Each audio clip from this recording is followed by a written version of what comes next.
Liban qui cherche maintenant les responsables. Ce qui s'est passé ne restera pas impuni. C'est un engagement national. La lumière sera faite. Ce sont les mots hier du Premier ministre libanais. Alors la première piste de l'enquête, on la connaît, c'est évidemment l'origine de cette gigantesque explosion. C'est quelques 2750 tonnes de nitrate d'ammonium, substance dangereuse, plusieurs fois mise en cause dans des accidents industriels. Maxime Lévy. Il s'agit avant tout d'un engrais le plus utilisé au monde, jugé indispensable par les agriculteurs. Le nitrate d'ammonium est déversé sur les cultures de colza, de maïs, de légumes, mais mélangé à des combustibles, il devient un explosif, utilisé notamment dans les mines et les carrières, et ce sont 2750 tonnes qui étaient stockées dans le port de Beyrouth depuis 6 ans, sous forme de poudre. Ce nitrate d'ammonium n'a pas pu exploser seul, mais c'est la pression, la chaleur qui ont pu provoquer cette explosion.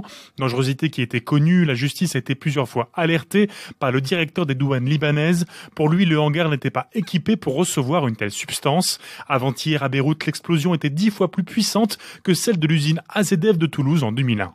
On reviendra d'ailleurs sur ses responsabilités, sur ce nitrate d'ammonium, avec notre invité juste après ce journal, Olivier Lepic, chercheur associé à la Fondation pour la recherche stratégique.